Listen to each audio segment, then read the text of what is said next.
야, 우인! 세탁 소집 딸년이 여기가 어디라고 기어들어와? 물 흐리지 말고 당장 나가! 동창 유라의 날카로운 고함 소리에 명품관의 모든 시선이 저에게 꽂혔습니다. 직원들조차 코를 막으며 저를 벌레 보듯 쫓아내려던 그 비참한 순간이었습니다. 그때였습니다. 여보, 내가 늦어서 미안해.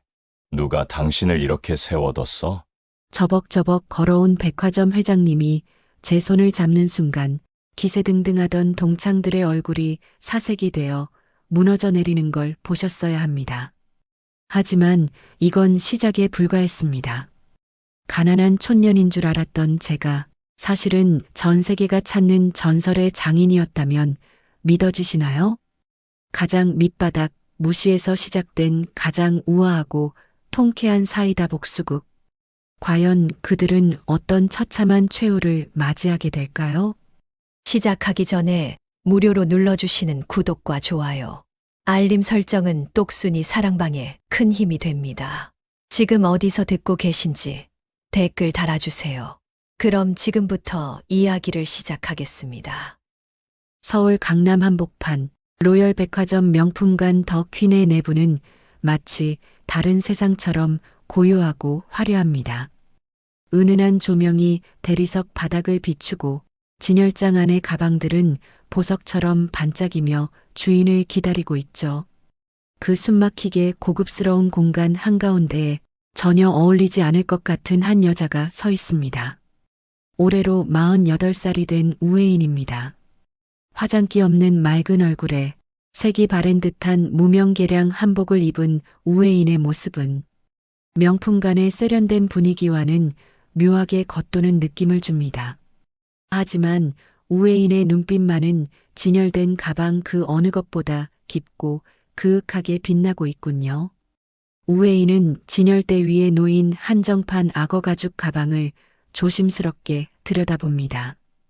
가죽의 결이 아니라 그 위에 놓인 아주 작은 자수 문양을 살피고 있는 겁니다. 그때 또각또각 날카로운 구두 굽소리가 정막을 깨며 다가옵니다. 새로 부임한 지 얼마 안 된 매니저가 미간을 잔뜩 찌푸린 채 우혜인의 앞을 가로막아 섭니다. 매니저는 우혜인의 허름한 옷차림을 위아래로 훑어보더니 들릴 듯 말 듯한 콧방귀를 뀌며 말합니다. 저기요, 손님. 눈으로만 보세요. 매니저의 목소리에는 불친절함을 넘어선 경멸이 담겨 있습니다. 우혜인은 당황하지 않고 차분하게 고개를 들어 매니저를 바라봅니다. 그리고 나직하고 부드러운 목소리로 묻습니다. 자수가 참 독특하네요. 이 부분 마감이 조금 특이한데 혹시 설명해 주실 수 있나요? 우혜인의 정중한 물음에도 매니저는 기가 차다는 듯 헛웃음을 흘립니다. 마치 거지가 왕의 식탁에 대해 묻는 걸 들은 사람처럼 황당해하는 표정이죠.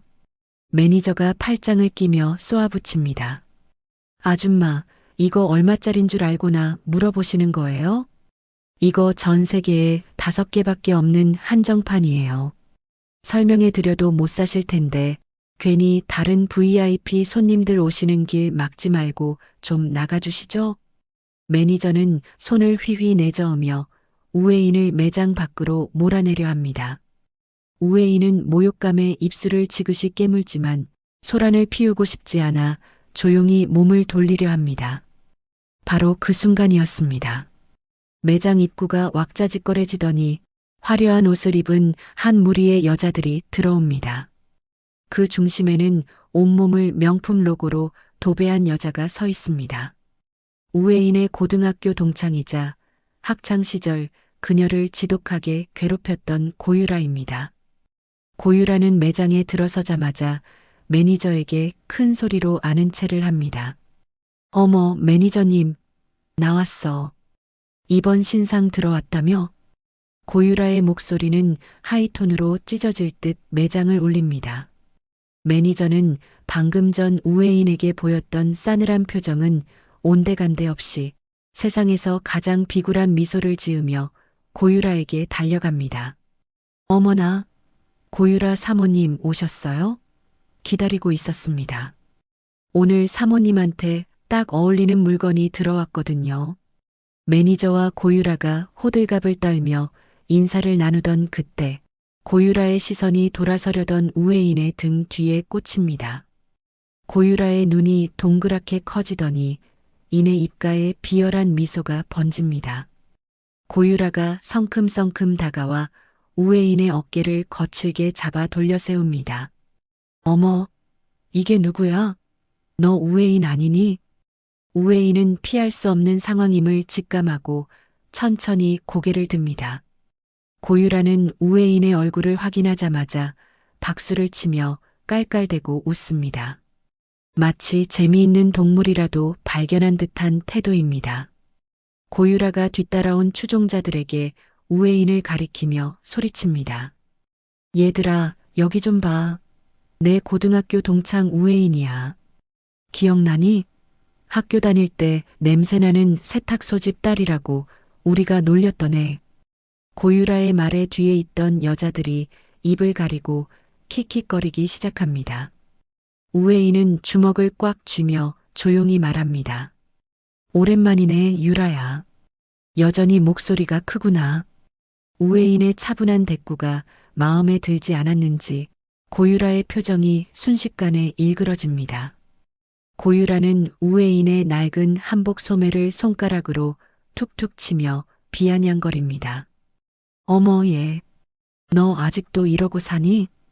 동창회비도 없어서 못 나오던 주제에 여기가 어디라고 기어들어와? 촌년이 백화점 물 흐리게 시리. 청소부 알바라도 구하러 왔니? 고유라의 독설은 멈출 줄 모릅니다. 매니저 역시 고유라의 기세에 동조하듯 끼어듭니다. 사모님 아시는 분이세요? 어쩐지 아까부터 안 나가고 서성거리더라고요. 구매력도 없어 보이는데 자꾸 물건을 만지작거려서 제가 곤란했지 뭐예요. 매니저의 말에 고유라는 의기양양하게 콧소리를 냅니다. 어머, 매니저님. 얘네 집이 원래 가난해서 그래. 이런 고급 가방은 평생 구경도 못 해봤을 텐데 만져보고라도 싶었겠지. 야, 우회인. 너 설마 이거 훔치려고 했던 건 아니지? 고유라의 터무니없는 모함에 우회인의 얼굴이 붉게 달아오릅니다. 더 이상 참을 수 없어진 우회인이 떨리는 목소리로 반박합니다. 말 조심해. 사람을 겉모습만 보고 판단하는 버릇은 여전하구나. 우회인의 말대꾸에 고유라의 눈꼬리가 사납게 치켜 올라갑니다. 고유라는 핸드백을 고쳐 매며 매장 전체가 떠나가라 소리를 지릅니다. 이게 어디서 눈을 동그랗게 뜨고 대들어? 야, 보안요원 어디 있어? 당장 이 여자 끌어내. 내가 로열 백화점 BVIP인데 이런 거지 같은 년이랑 같은 공간에 있는 것만으로도 불쾌해 죽겠네. 고유라의 고함 소리에 주변 손님들이 하나둘씩 모여들어 수군거립니다. 매장 직원들이 안절부절 못하며 보안요원을 부르러 뛰어가려는 찰나입니다. 백화점 입구 쪽에서 묵직하고 거대한 공기의 흐름이 느껴집니다. 마치 폭풍우가 몰아치기 직전의 고요함처럼 웅성거림이 순식간에 잦아듭니다. 입구 쪽을 바라본 사람들의 입이 딱 벌어집니다. 검은 양복을 입은 건장한 수행원 수십 명이 일사불란하게 길을 트고 있습니다. 그 사이로 53살의 나이가 믿기지 않을 만큼 다부진 체격과 날카로운 눈빛을 가진 남자가 걸어옵니다. 로열그룹의 회장 강태주입니다. 강태주의 등장에 매장 안의 공기는 순식간에 얼어붙습니다. 강태주는 한 번의 눈길도 주지 않고 곧장 매장 안으로 성큼성큼 걸어 들어옵니다. 그 압도적인 카리스마에 고유라도 잠시 입을 다물고 멍하니 바라볼 뿐입니다. 고유라는 곧 정신을 차리고 회장에게 눈도장을 찍을 절호의 기회라고 생각합니다. 고유라는 표정을 싹 바꾸어 세상에서 가장 교양 있는 척 미소를 지으며 강태주 앞을 막아섭니다. 어머, 회장님, 안녕하십니까? 저 기억하시죠? 지난번 자선 파티 때 인사드렸던 고유라가 허리를 굽히며 아양을 떨지만 강태주의 시선은 고유라를 그대로 통과해버립니다. 강태주에게 고유라는 그저 길가에 굴러다니는 돌멩이만도 못한 존재인 듯합니다. 강태주는 고유라를 투명 인간 취급하며 그녀의 어깨를 스치듯 지나쳐버립니다. 무시당한 고유라의 얼굴이 벌겋게 달아오릅니다. 강태주의 발걸음이 멈춘 곳은 다름 아닌 우회인의 앞입니다. 강태주는 잔뜩 굳어있던 표정을 풀고 우회인을 바라보며 깊은 한숨을 내쉽니다. 그리고 따뜻하고 굵직한 손으로 우회인의 떨리는 어깨를 감싸 안습니다. 강태주가 우회인의 헝클어진 옷고름을 다정하게 정리해주며 낮고 부드러운 목소리로 말합니다. 여보, 내가 회의가 늦어서 미안해. 많이 기다렸어? 여보라는 두 글자가 매장 안을 울리는 순간 시간이 멈춘 듯합니다. 고유라의 입이 턱 빠질 듯 벌어지고 눈알이 튀어나올 듯 커집니다. 매니저는 들고 있던 고객 명단을 바닥에 떨어뜨리며 하얗게 질린 얼굴로 뒷걸음질 칩니다. 주변에서 구경하던 사람들 사이에서도 뭐, 여보라고? 저 여자가 회장 사모님이야? 라는 경악 섞인 탄성이 터져나옵니다. 우회인은 그제야 긴장이 풀린 듯 강태주의 옷자락을 살며시 잡으며 대답합니다. 아니에요. 저도 방금 왔어요. 그런데 여기 분위기가 좀 무섭네요. 우회인의 말에 강태주의 눈빛이 다시 매섭게 변합니다. 강태주는 천천히 고개를 돌려 얼어붙어 있는 매니저와 고유라를 번갈아 쳐다봅니다. 그 눈빛은 마치 먹잇감을 노리는 맹수처럼 살기가 등등합니다. 강태주가 수행 비서에게 손짓하자 비서실장이 즉시 다가와 허리를 숙입니다. 강태주가 얼음장처럼 차가운 목소리로 지시합니다. 김 실장, 지금 당장 이 매장 폐쇄해. 그리고 여기 매니저랑 직원들, 오늘부로 전원 인사대기 발령 내. 고객 응대 매뉴얼이 어떻게 되어 있길래 내 아내를 이따위로 대접하는지 철저하게 조사해서 보고해. 강태주의 불호령의 매니저는 다리에 힘이 풀려 그 자리에 주저앉고 맙니다. 회장님, 저는 몰랐습니다. 한 번만 용서해 주십시오. 매니저가 울며불며 애원하지만 강태주는 눈길조차 주지 않습니다. 이제 강태주의 시선은 사시나무 떨듯 떨고 있는 고유라에게 향합니다. 고유라는 입술이 파르르 떨려 말조차 제대로 나오지 않습니다.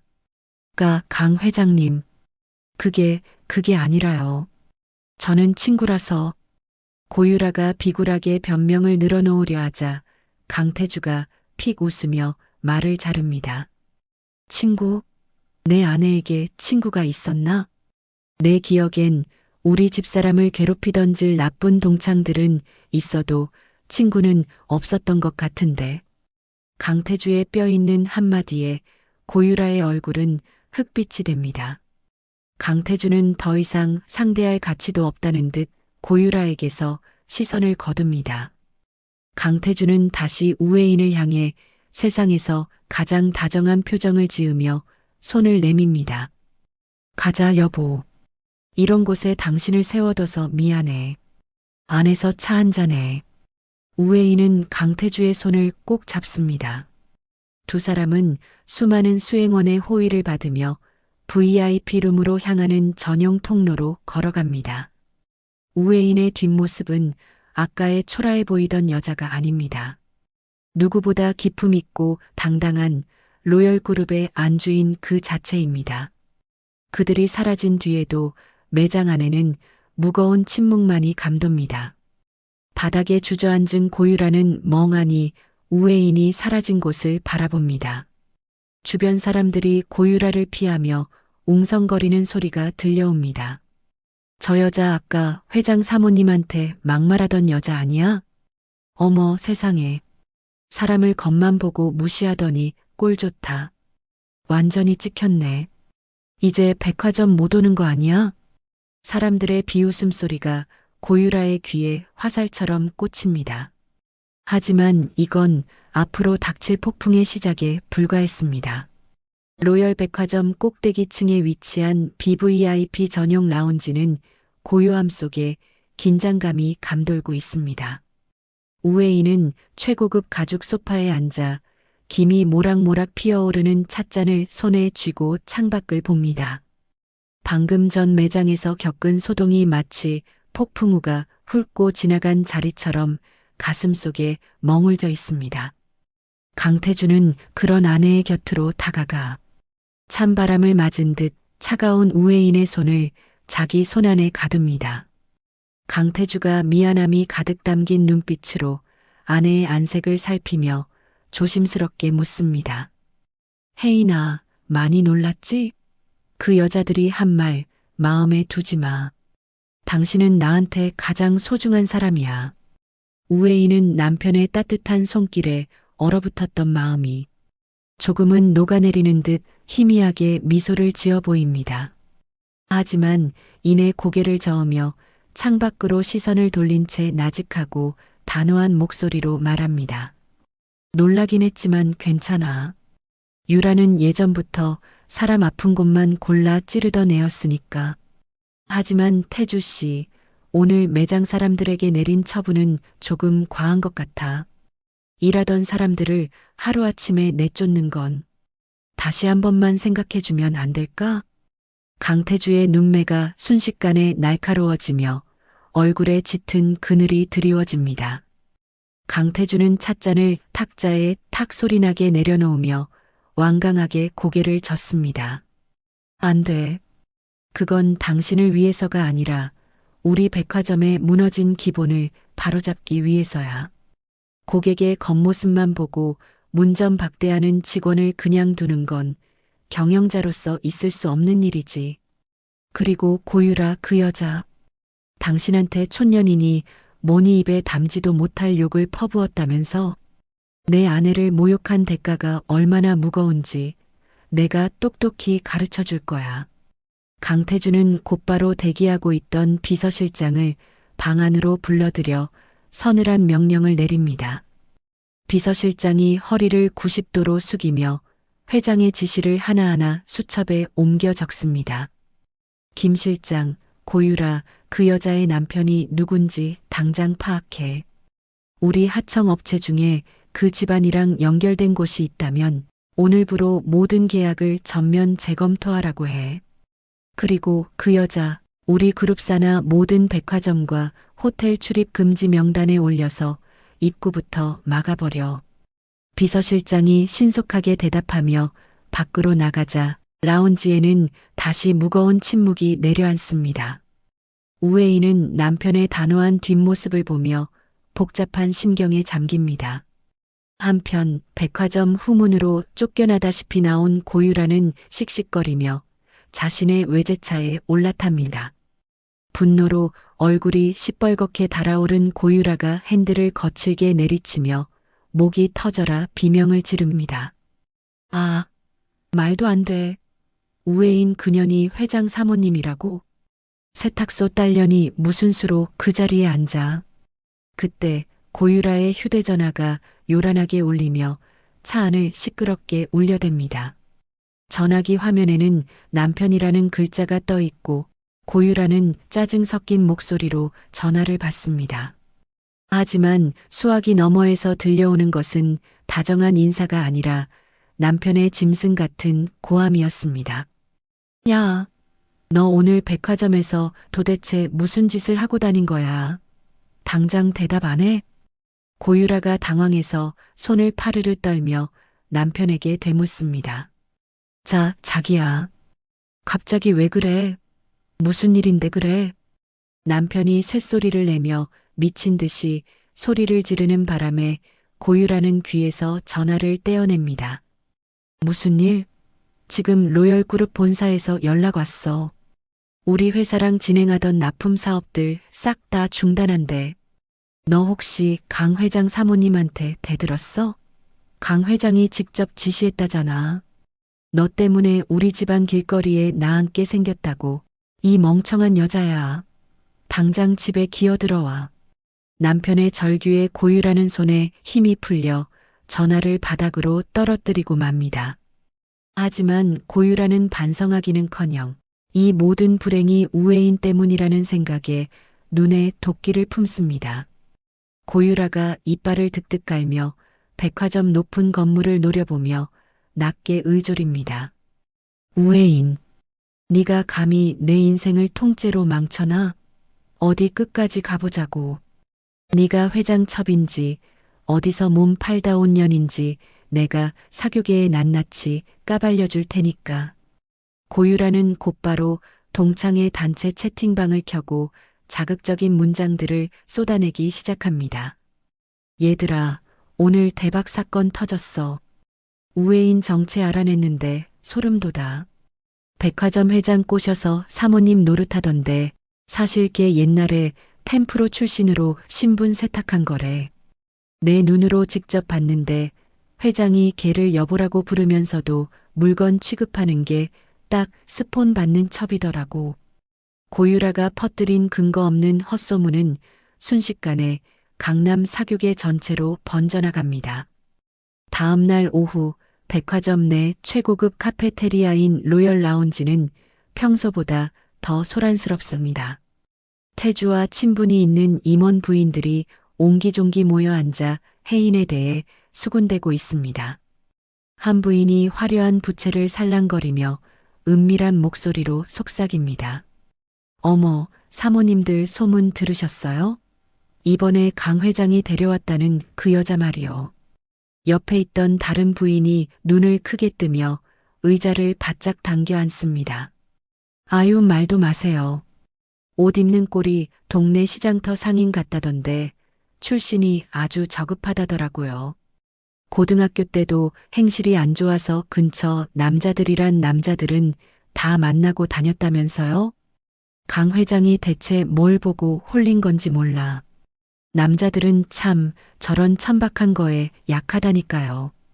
그때 라운지 입구에 육중한 유리문이 열리며 우애인이 들어섭니다. 평소보다 조금 더 신경을 써서 고운 남색 비단 한복을 입었지만 여전히 화려함과는 거리가 멉니다. 우애인이 자리에 앉으려 하자 부인들의 대화가 칼로 자른 듯 딱 끊기며 차가운 정적이 흐릅니다. 부인들은 대놓고 우애인을 위아래로 훑어보며 비웃음 섞인 시선을 노골적으로 보냅니다. 우애인은 그 싸늘한 분위기를 온몸으로 느끼면서도 꼿꼿하게 자리에 앉습니다. 라운지 구석에서 이 광경을 지켜보던 고유라가 회심의 미소를 지으며 다가옵니다.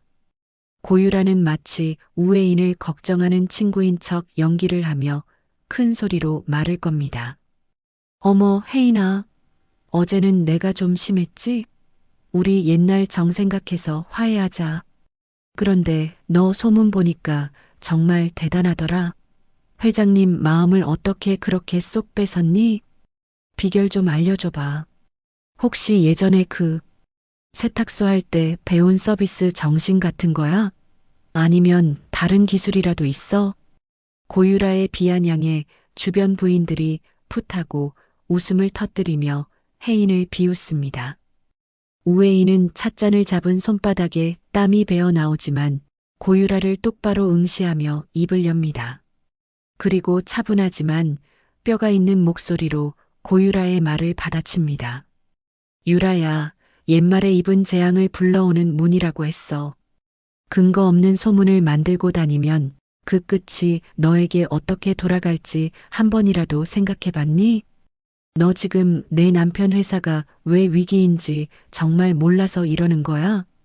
우애인의 당당한 태도에 고유라가 오히려 당황하며 얼굴을 붉히고 목소리를 높입니다.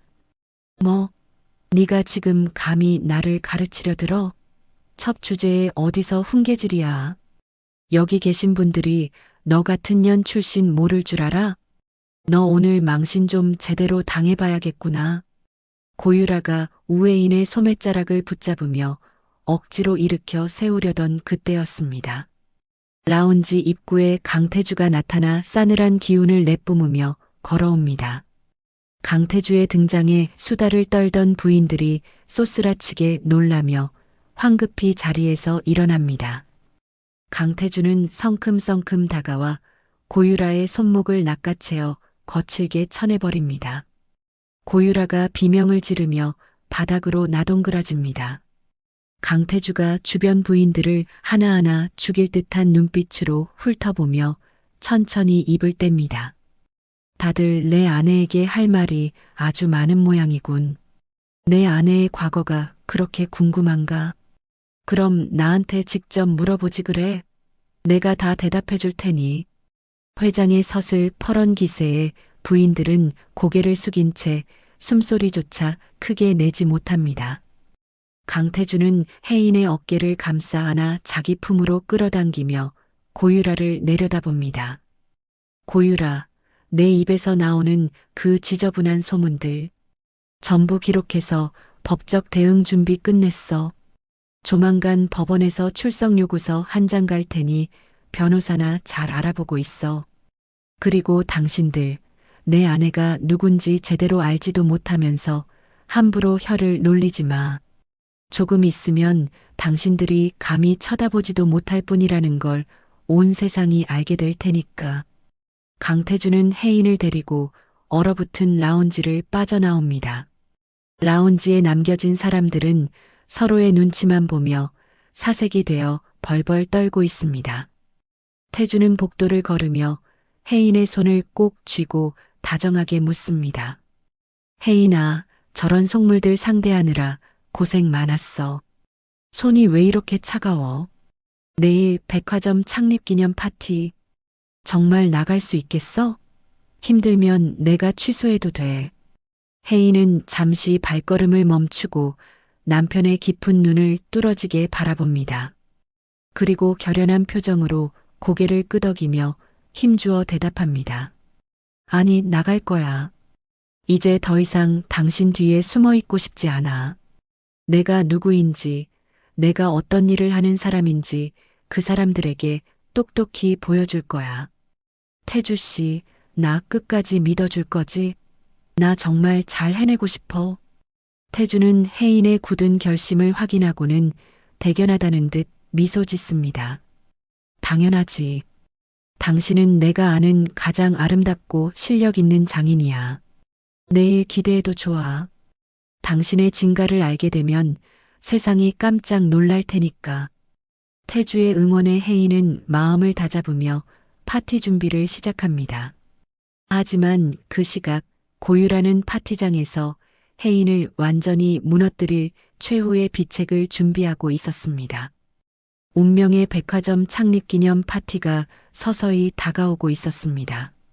로열 백화점 메인홀은 창립기념 파티를 축하하는 화려한 수만 송이의 생화와 웅장한 오케스트라 선율로 가득 차 있습니다.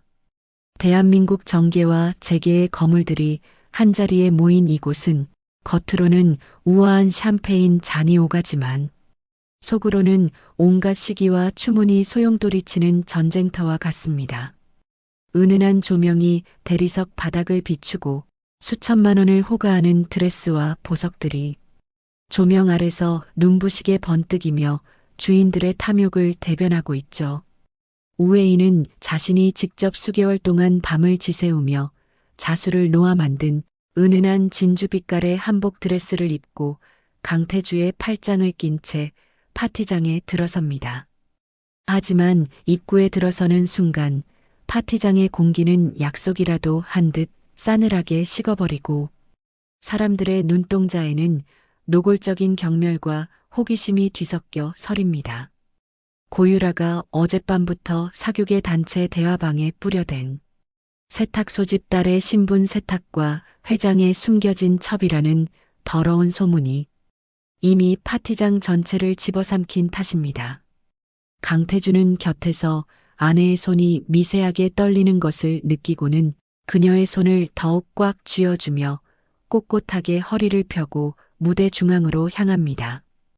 그는 주변의 시선을 하나하나 짓밟듯 강렬한 눈빛을 쏘아보내며 혜인의 곁을 지키는 든든한 성벽이 되어주고 있습니다. 그때 파티장에 초청받지 못한 고유라가 남편의 거래처 지인에게 매달려 기어코 행사장 구석 테이블에 자리를 잡고 앉아 있는 모습이 보입니다. 고유라는 혜인의 옷차림을 머리부터 발끝까지 훑어보더니 들고 있던 샴페인 잔을 흔들며 주변 사모님들에게 들으라는 듯 악에 섞인 큰 소리로 비아냥거립니다. 어머머, 저거 좀 봐요. 세상에, 파티장에 웬 하얀 소복을 입고 나타났대요? 정말 눈 뜨고 못 봐주겠네. 세탁소집 딸이라 그런지 평생 남의 옷이나 다리다가 안목이 딱 저 수준에서 멈췄나 봐요. 저런 촌스러운 옷을 입고 감히 회장 사모님 대접을 받으려 하다니 로열백화점 명성이 아주 바닥을 치겠어요. 그치? 고유라의 말이 끝나기가 무섭게 주변에 모여있던 속물들이 입을 가리고 킥킥대며 혜인을 향해 손가락질을 해댑니다. 한 사모님이 고유라의 어깨를 치며 깔깔대고 웃습니다. 그러게 말이에요. 유라 씨 말이 맞네. 자리가 사람을 만든다더니 근본은 속일 수가 없는 법인가 봐요.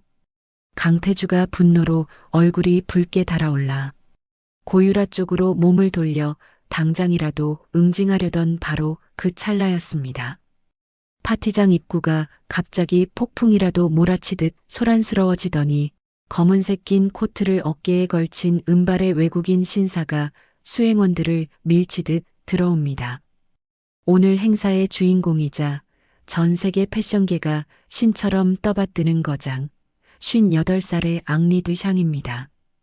앙리는 주최 측 임원들이 굽신거리며 건네는 환영의 악수조차 무시한 채 무언가를 간절히 찾는 듯 날카로운 눈빛으로 홀 전체를 훑어내립니다. 앙리의 시선이 무대 중앙 조명 아래 서 있는 우회인에게 꽂히는 순간 그의 거침없던 발걸음이 돌처럼 우뚝 멈춰섭니다.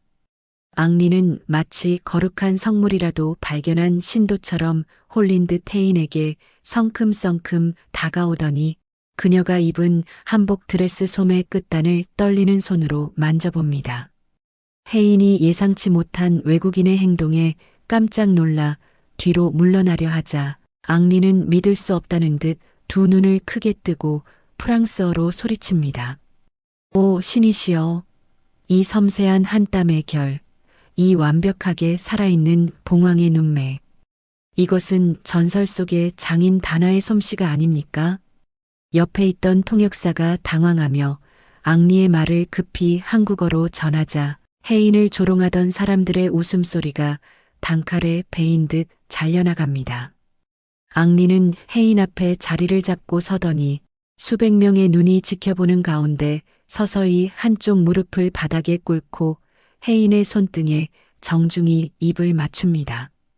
앙리는 혜인을 경외심 가득한 눈으로 우러러보며 감격에 겨워 울먹이는 목소리로 다시 말합니다. 선생님, 지난 5년 동안 당신의 작품을 단 한 점이라도 구하기 위해 온 유럽을 미친 듯이 헤맸습니다. 이름도 얼굴도 숨긴 채 베일에 쌓여있던 천재 아티스트를 이곳 한국에서 뵙게 될 줄이야 제 인생 최고의 행운이자 영광입니다. 장내에는 바늘 하나 떨어지는 소리가 들릴 만큼 무겁고 차가운 정적이 내려앉습니다. 조금 전까지 혜인을 첩이라 부르며 무시하던 사모님들은 사색이 되어 서로의 눈치만 살피며 어쩔 줄을 몰라 합니다. 방금까지 고유라와 맞장구를 치던 사모님은 슬그머니 뒷걸음질을 치며 시선을 피하기 바쁩니다. 특히 구석에서 비웃음을 날리던 고유라는 손에 들고 있던 샴페인 잔을 바닥에 떨어뜨려 깨뜨리며 넋이 나간 표정으로 중얼거립니다. 말도 안 돼. 장인? 전설의 장인이라고? 앙리가 나이가 들어서 노망이라도 난 거 아니야? 고유라는 도저히 현실을 받아들이지 못하고 자리에서 벌떡 일어나 혜인 쪽으로 달려오며 악을 씁니다. 그녀의 얼굴은 질투와 분노로 일그러져 귀신 같은 형상을 하고 있습니다. 앙리 선생님, 속지 마세요. 이 여자는 그냥 동네 세탁소집 딸년이에요. 저 옷도 분명히 어디 시장 바닥에서 주워 입은 가짜란 말이에요. 당장 이 사기꾼 여자를 고소하세요. 고유라의 갑작스러운 난동에 앙리의 미간이 깊게 패이며 얼굴이 험악하게 일그러집니다. 앙리는 통역사도 거치지 않고 고유라를 향해 서툰 한국어로 단호하고 묵직하게 일갈합니다. 그의 목소리는 파티장 천장을 울릴 만큼 크고 위엄이 있습니다. 입 닥치세요. 당신 같은 저급한 안목을 가진 사람이 감히 이 위대한 예술을 모욕하다니. 당신 눈에는 이 신성한 자수가 그저 실 조각으로 보입니까? 그렇다면 당신 영혼이 바로 쓰레기인 겁니다. 천박한 입으로 위대한 거장을 더럽히지 말고 당장 내 눈앞에서 사라지세요. 앙리의 불호령에 고유라는 뺨이라도 한 대 맞은 듯 멍해진 채 입을 벌리고 바들바들 떨며 서 있습니다. 강태주는 기회를 놓치지 않고 차가운 미소를 지으며 혜인의 어깨를 감싸 안고 한 걸음 앞으로 나섭니다. 앙리 선생님, 귀한 손님을 몰라보고 무례하게 지저대는 자가 있어 송구할 따름입니다. 이쪽은 제 아내이자 당신이 그토록 찾으시던 작가다나 우회인이 맞습니다. 제 아내는 자신의 배경이 아닌 오직 실력으로 평가받고 싶어 지금까지 정체를 숨겨왔던 것입니다. 이제야 그 베일을 벗게 되었군요. 태주의 공식적인 선언에 파티장은 순식간에 벌집을 건드린 듯 발칵 뒤집히고 기자들의 플래시가 혜인을 향해 폭죽처럼 터져 나옵니다. 고유라는 비명을 지르며 발악하지만 이미 달려온 보안 요원들에게 양팔을 붙잡힌 채 파티장 밖으로 비참하게 질질 끌려나갑니다. 바닥에 흩어진 샴페인 조각들이 고유라의 구두에 밟히며 날카로운 소리를 냅니다. 이거 나, 이거 놓으라고. 우회인, 너 내가 가만 안 둘 거야. 이건 다 조작이야. 사기라고. 유라의 비명은 다시 연주되는 웅장한 오케스트라 소리에 묻혀 사라지고 파티장의 주인공은 이제 명확해졌습니다. 앙리는 혜인의 손을 놓지 않은 채 마치 보물을 잃어버릴까 걱정하는 아이 같은 간절한 눈빛으로 협업을 제안하기 시작합니다. 선생님, 제발 부탁입니다. 제 다음 파리 오트쿠티르 컬렉션의 메인 의상을 맡아주십시오. 당신의 자수가 없다면 제 옷은 영혼이 없는 껍데기에 불과합니다. 전 세계가 당신을 기다리고 있습니다. 당신이 원하는 조건은 무엇이든 다 들어드리겠습니다. 오직 당신만이 가능합니다. 혜인은 태주의 든든한 품에 기대어 자신을 우러러보며 찬사를 보내는 수많은 시선을 정면으로 마주합니다. 조금 전까지 자신을 벌레 보듯 하던 사람들의 눈빛이 이제는 선망과 두려움으로 바뀌어 있습니다. 혜인은 떨리는 숨을 천천히 몰아쉬며 하지만 그 어느 때보다 단단하고 기품 있는 목소리로 대답합니다. 앙리 선생님, 과분한 찬사와 제안은 정말 감사드립니다. 하지만 저는 제 이름을 건 브랜드를 이곳 한국에서 먼저 시작하고 싶습니다. 남편의 아내로서 받는 대우가 아닌 자수장인 우회인으로서 제 실력만으로 제 길을 걷고 싶어요. 제 자수가 정말 세계적인 가치가 있다면 제가 어디에 있든 세상이 저를 찾아오게 만들겠습니다. 그것이 제가 세상을 향해 증명하고 싶은 제 방식입니다. 혜인의 당당하고 자부심 넘치는 거절에 앙리는 오히려 더 큰 감동을 받은 듯 고개를 깊게 숙여 최고의 경의를 표합니다. 그는 혜인의 손을 잡고 홀 중앙으로 이끌며 사람들에게 소리칩니다.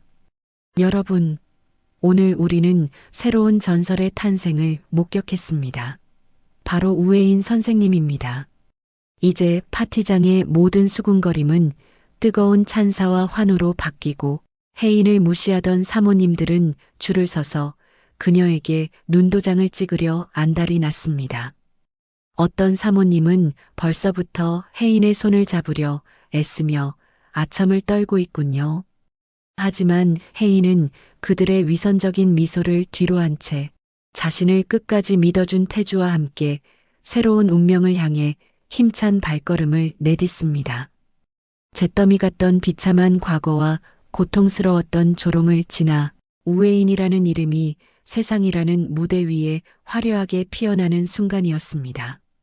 파티장의 조명은 이제 오직 한 사람, 우회인만을 비추고 있습니다. 파티장의 화려한 조명과 사람들의 찬사가 썰물처럼 빠져나간 뒤 우회인의 앞에는 현실이라는 거대한 벽이 다시금 솟아올랐습니다. 브랜드 단화를 세상에 내놓겠다는 선언은 화려했지만 장인의 손끝과 사업가의 머리는 전혀 다른 영역의 문제였죠. 우회인은 강태주가 마련해준 조용한 작업실에서 밤낮을 가리지 않고 바늘을 잡았지만 마음 한구석은 늘 허전했습니다. 숙련된 기술자들은 우회인의 까다로운 전통 방식을 이해하지 못했고 조금만 힘들어도 효율이 떨어진다며 투덜대다 작업실을 떠나기 일쑤였죠.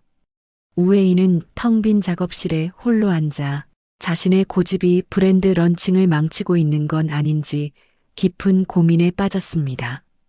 선생님, 이 방식은 도저히 시간이 안 맞아요. 요즘 누가 이렇게 한 땀 한 땀 손으로 다 기워요? 그냥 기계로 밀어도 손님들은 모른다니까요. 작업실에서 일하던 숙련된 기술자가 짜증 섞인 투로 바늘을 내려놓으며 말했습니다. 우회인은 가공되지 않은 원단을 부드럽게 쓰다듬으며 조용히 대답했습니다. 기계는 원단의 결을 숨쉬게 하지 못해요. 사람 몸에 직접 닿는 건데 만드는 사람 마음이 안 담기면 그건 그냥 천조각일 뿐이에요. 결국 기술자들은 우회인의 고집을 견디지 못하고 하나둘 작업실을 떠났습니다. 우회인은 떠나는 그들의 뒷모습을 보며 긴 한숨을 내쉬었습니다. 텅 빈 작업실에 홀로 앉아 깊은 고민에 빠져있던 우회인은 답답한 마음을 달래기 위해 동대문 원단 시장 뒷골목을 정처 없이 걸었습니다.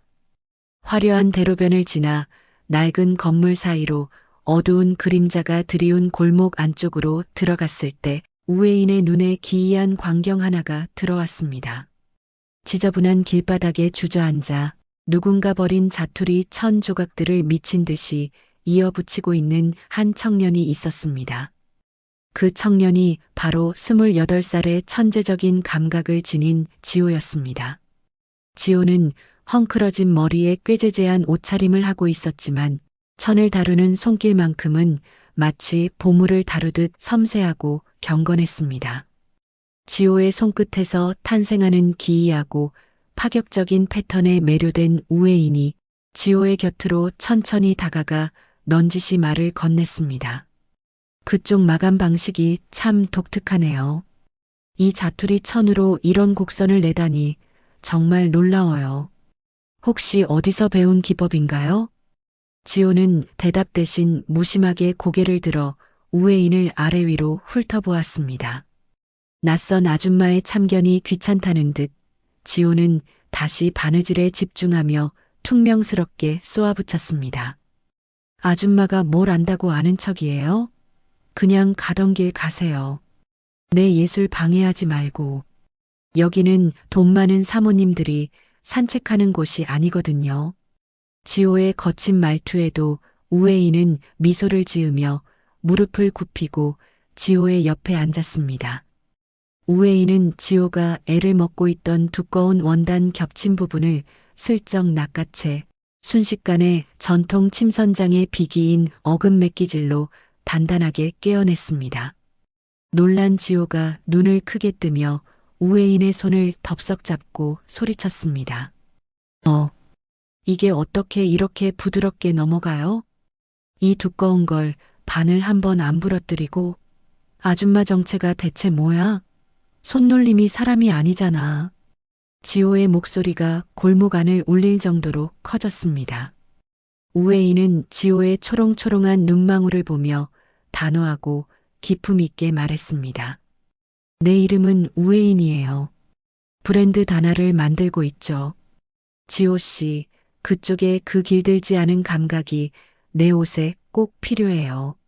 나와 함께 세계를 놀라게 할 옷을 만들어 보지 않겠어요? 지호는 우혜인이 건넨 자수 손수건의 압도적인 정교함에 넋을 잃고 바라보다가 이내 바닥에 무릎을 꿇으며 간절하게 말했습니다. 선생님, 저를 제자로 받아주세요. 이 골목에서 썩기엔 제 재능이 너무 아까웠는데 이제야 진짜 주인을 만난 것 같네요. 시키는 건 뭐든 다 하겠습니다. 지호가 합류하자 다나의 의상들은 생동감 넘치는 예술로 변하기 시작했습니다.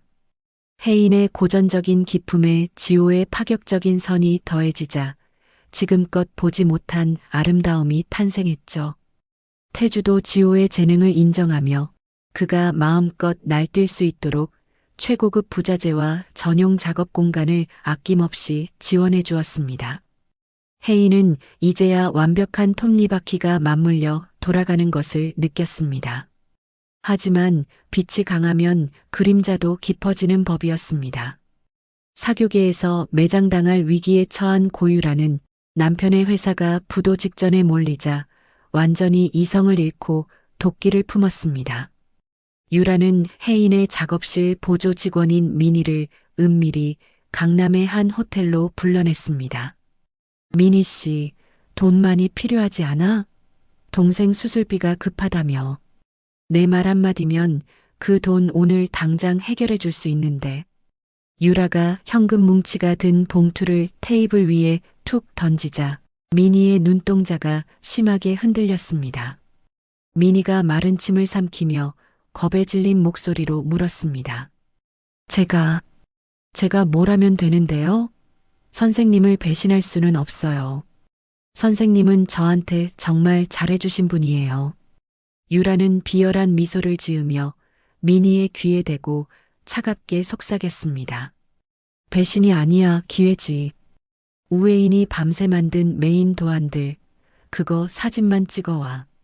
그거면 내 동생 목숨도 살리고 내 가족 평생 먹고 살 돈 줄 테니까.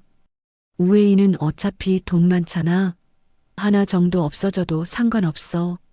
결국 탐욕과 절박함에 눈이 먼 미니는 혜인의 도안을 촬영해 유라에게 넘겼습니다. 유라는 그 도안을 들고 경쟁업체 라비앙의 대표를 찾아가 당격하게 외쳤습니다. 이거 우혜인이 이번 쇼에 내놓을 메인 디자인이에요. 다나의 런칭쇼보다 하루 먼저 발표하세요. 우혜인을 한순간에 사기꾼으로 만들 기회라고요.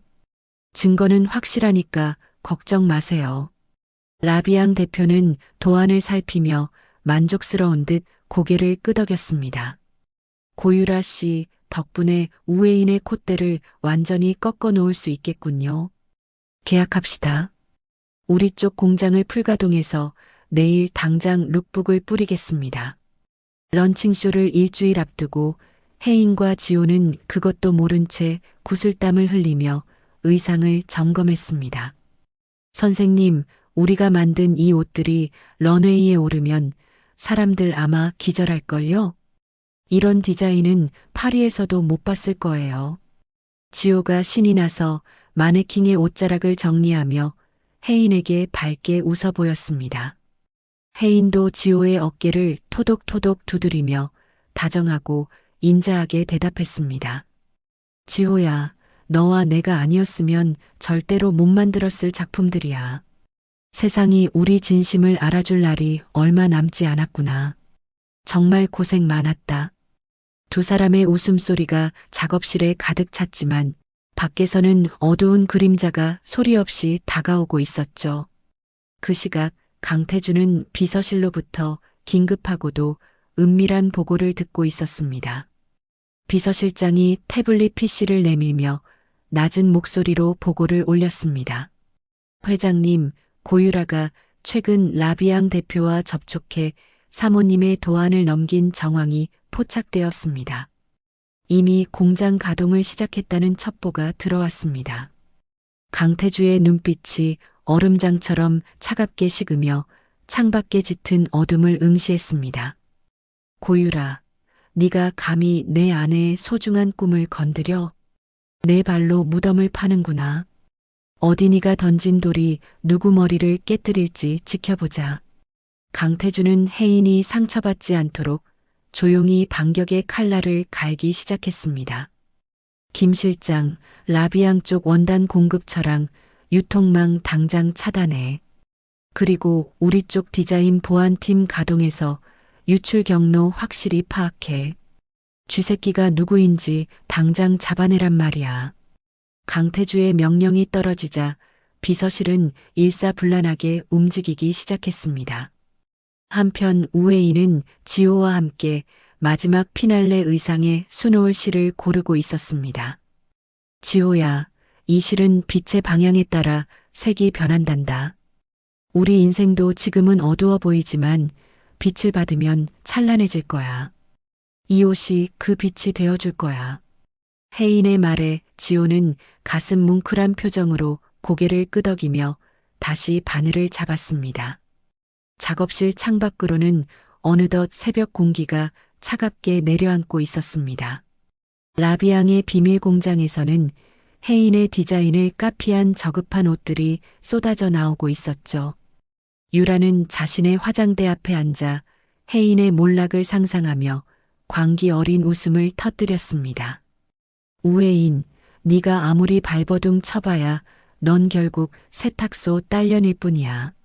내일이면 넌 온 세상의 비난을 받으며 쓰레기통으로 처박히게 될 거다. 회장 사모님? 꿈깨라고 해. 절망 속에서 만난 지호라는 희망이 닥쳐올 거센 파도를 막아낼 수 있을지 운명의 시계는 런칭쇼를 향해 잔인하게 흐르고 있었습니다.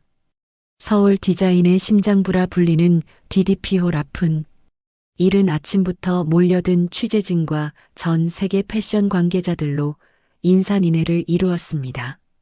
거대한 은빛 곡선의 건물이 아침 햇살을 받아 눈부시게 빛나고 입구마다 배치된 보안 요원들이 삼엄한 경비를 펼치며 긴장감을 더하고 있었죠. 은은한 달빛을 닮은 브랜드 다나의 로고가 건물 전면의 대형 전광판을 가득 채우고 웅장한 국악선율이 리허설 현장을 묵직하게 울리고 있었습니다. 하지만 화려한 겉모습과 달리 무대 뒤 대기실의 분위기는 얼음장처럼 차갑게 얼어붙어 발을 들이기조차 무서울 정도였습니다. 지호가 땀범벅이 된 얼굴로 태블릿을 든 채 혜인에게 달려와 숨을 헐떡이며 다급하게 외쳤습니다. 선생님, 큰일 났어요. 지금 당장 이것 좀 보세요. 라비앙 이 나쁜 놈들이 30분 전에 자기들 신상품 화보를 전 세계에 기습적으로 공개했어요. 지호의 손에 들린 화면 속에는 우혜인과 지호가 피땀 흘려 만든 메인 의상들과 소름 끼칠 정도로 흡사한 옷들이 줄지어 올라와 있었습니다. 단순히 비슷한 수준이 아니라 혜인이 밤새 고민하며 수정했던 독특한 곡선과 지호의 파격적인 절개선이 그대로 복사된 듯 옮겨져 있었죠. 대기실에 있던 스태프들은 사색이 되어 서로의 눈치만 살피며 술렁이기 시작했고 입구 쪽에서는 벌써 소문을 들은 기자들이 해명을 요구하며 문을 쾅쾅 두드리고 있었습니다. 우혜인은 떨리는 손으로 화면을 넘겨보다가 이내 심장을 쥐어짜는 듯한 통증에 가슴을 부여잡고 비틀거리며 낡은 의자에 주저앉았습니다. 어떻게 우리만 아는 이 디자인이 저기에 있을 수 있니? 지호야, 이건 정말 말도 안 되는 일이야. 내 영혼을 갈아 넣은 옷들이 저렇게 싸구려 원단에 입혀져서 세상에 먼저 나오다니. 도대체 누가, 어떤 쥐새끼가 우리 노력을 이렇게 짓밟은 거니? 혜인의 눈에서 굵은 눈물이 뚝 떨어져 무릎 위에 놓인 고운 비단 위를 속절없이 적셨습니다. 공들여 쌓아온 탑이 완성을 앞두고 한순간에 무너져 내리는 절망감이 혜인의 전신을 차갑게 덮쳤습니다. 그때 강태주 회장이 수행원들을 물리치고 굳건한 걸음으로 대기실 안으로 들어와 혜인의 떨리는 어깨를 단단히 감싸 안았습니다. 태주는 사색이 된 스태프들을 매서운 눈빛으로 한번 훑어보며 장례를 정돈한 뒤 낮은 목소리로 혜인을 다독였습니다. 혜인아, 내 말 들어. 정신 차려야 해. 지금 밖은 너를 사기꾼으로 만들려는 하이에나들로 가득해. 쇼를 연기할까?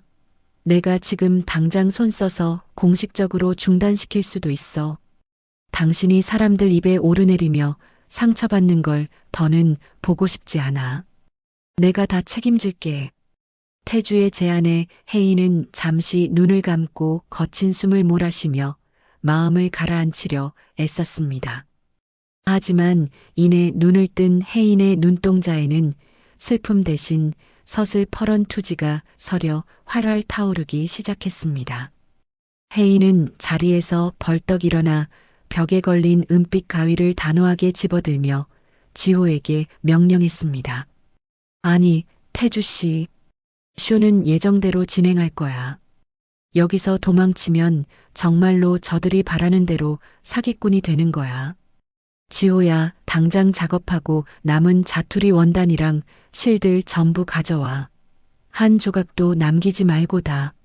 라비앙 놈들이 내 도안의 껍데기는 훔쳐갔을지 몰라도 내 손끝에 담긴 진심과 즉흥적인 감각까지는 절대로 가져가지 못했어.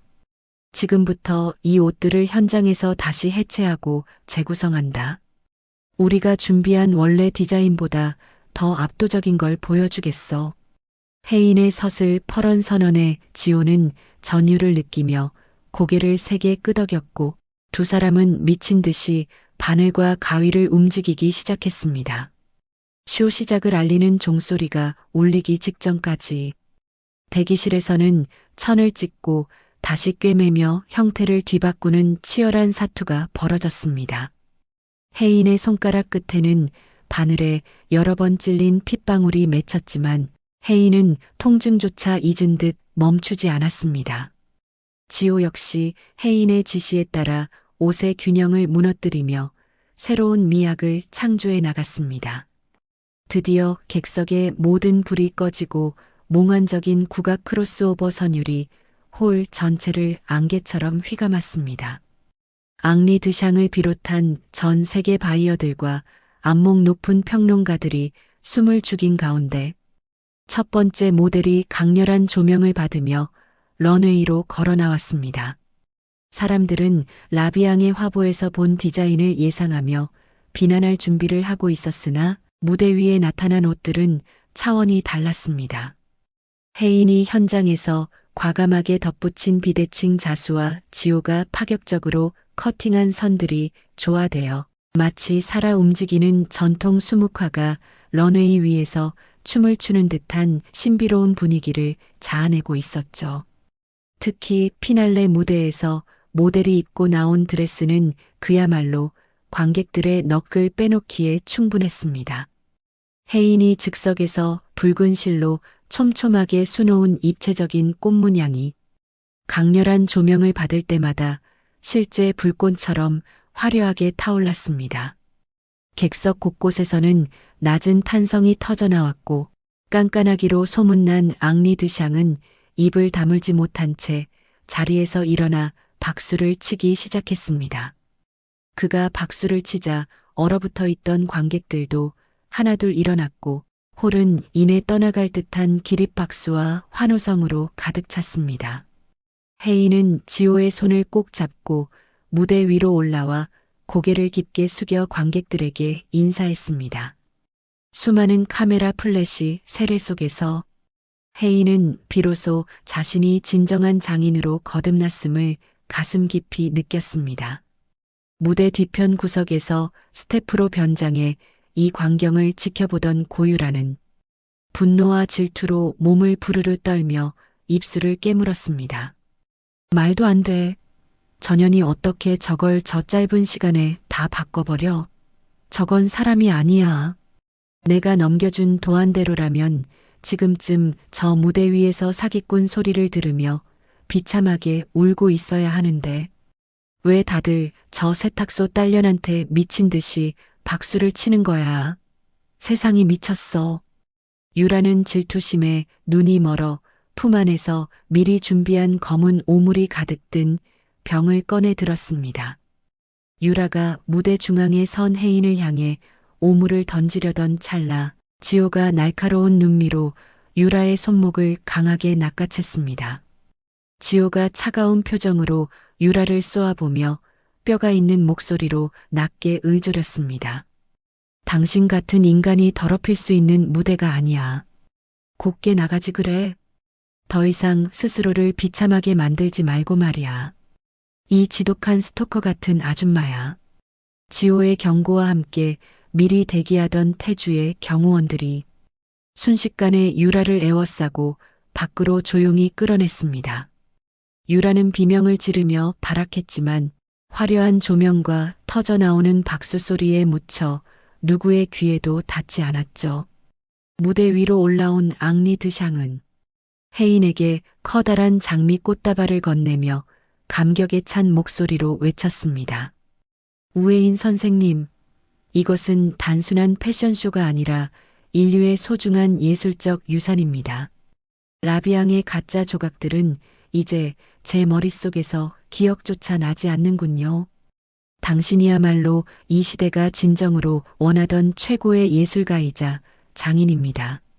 앙리의 극찬이 마이크를 타고 홀 전체에 울려 퍼지자 혜인의 눈시울이 다시 뜨겁게 달아올랐습니다. 쇼가 끝난 뒤 폭풍이 지나간 듯 고요해진 대기실에서 혜인과 태주 그리고 지호 세 사람은 서로의 손을 맞잡았습니다. 우에인이 환하게 웃으며 남편과 제자를 바라보며 진심을 담아 말했습니다. 태주 씨, 지호야. 우리 정말 해냈어.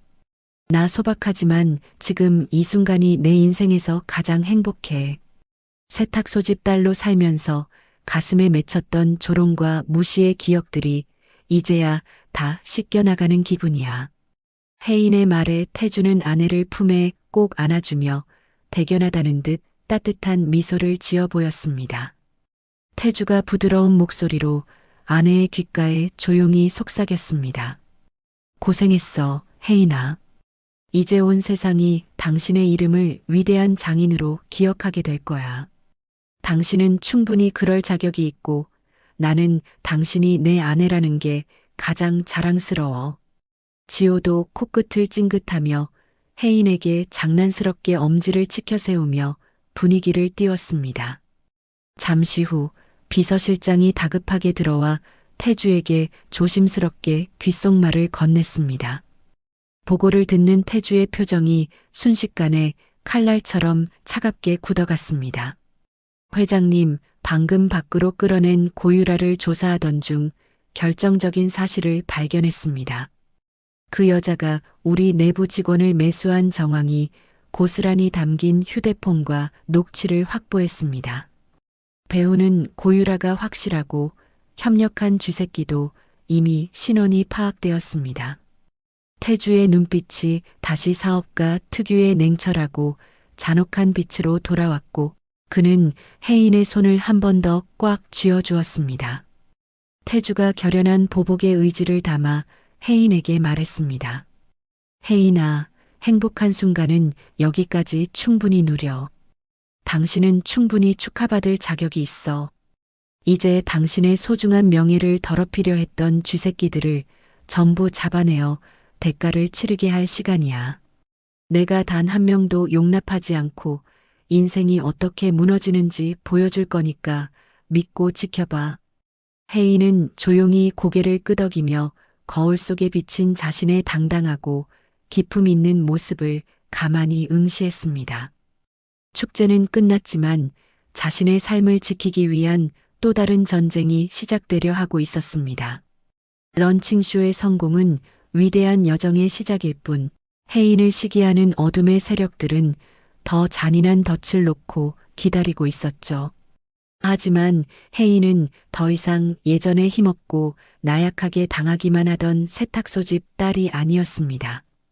자신의 재능을 믿어주는 사람들과 함께라면 그 어떤 풍파도 당당히 헤쳐나갈 수 있다는 자신감이 혜인의 가슴 깊은 곳에서 뜨거운 불꽃처럼 타오르며 앞날을 밝히고 있었습니다.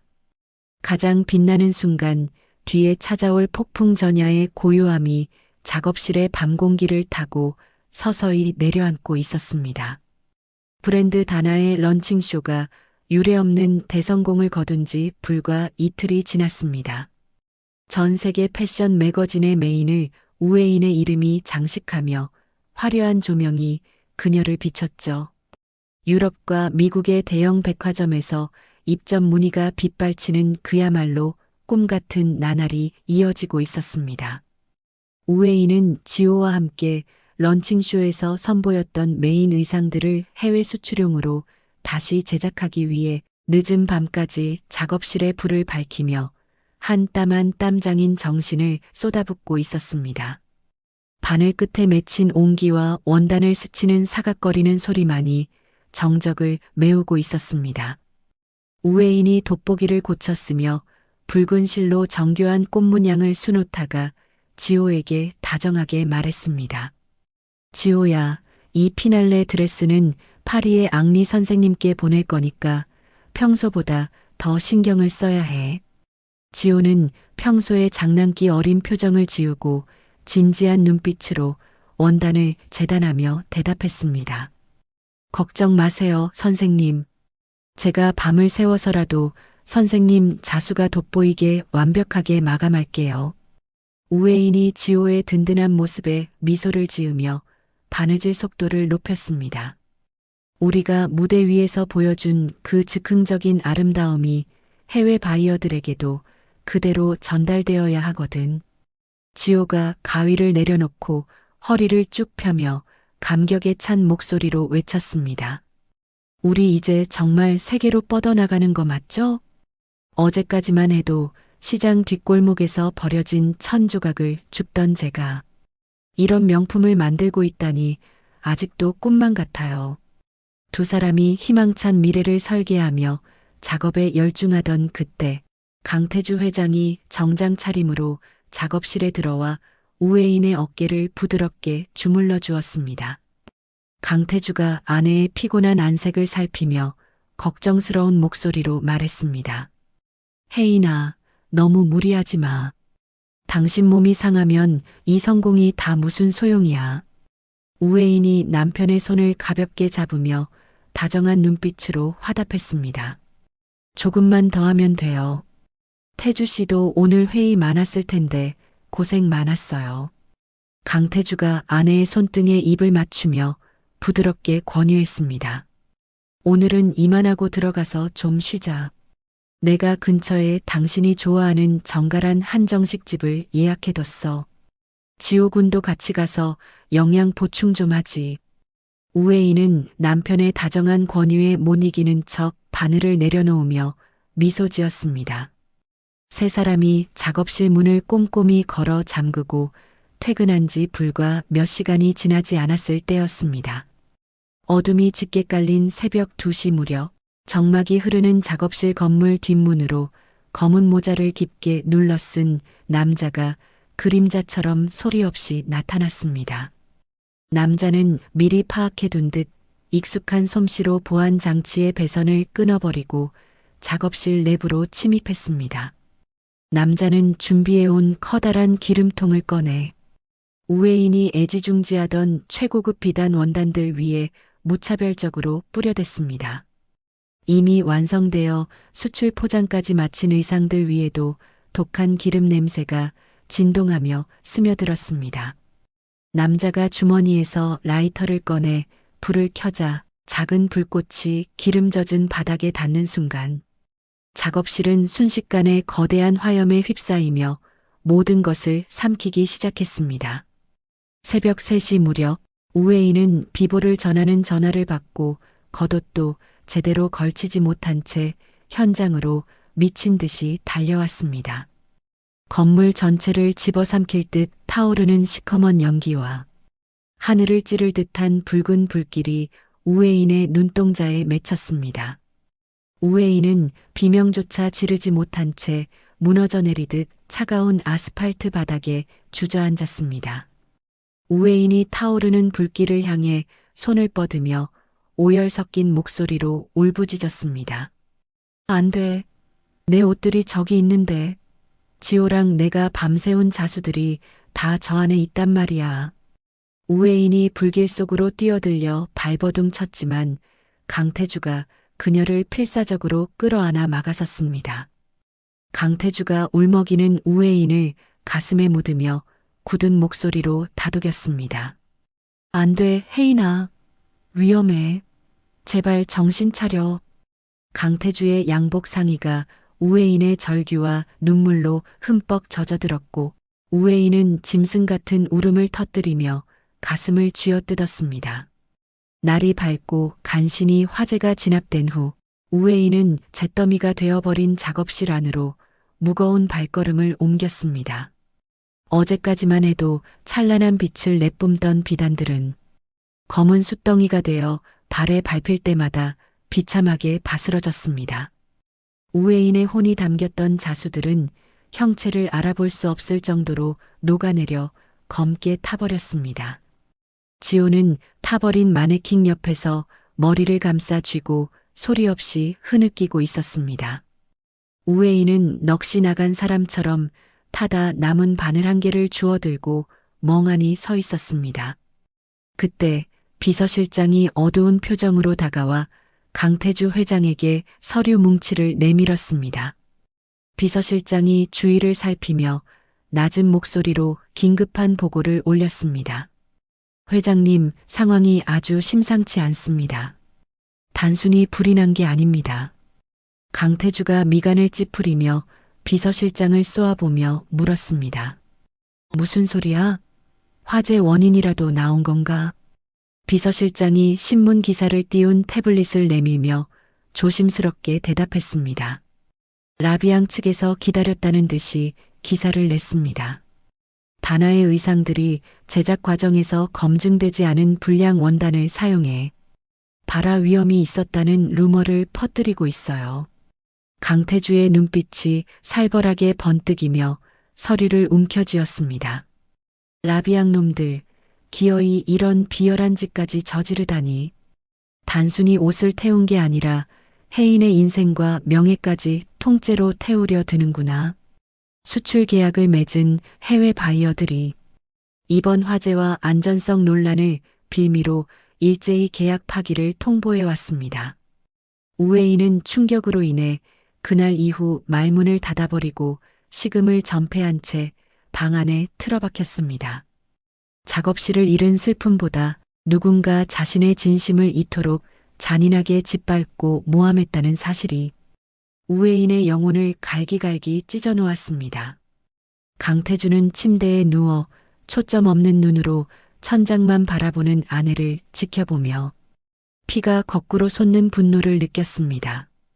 강태주는 즉시 그룹의 보안팀과 전문 사설 탐정들을 가동해 화재 현장의 모든 흔적을 샅샅이 뒤지기 시작했습니다.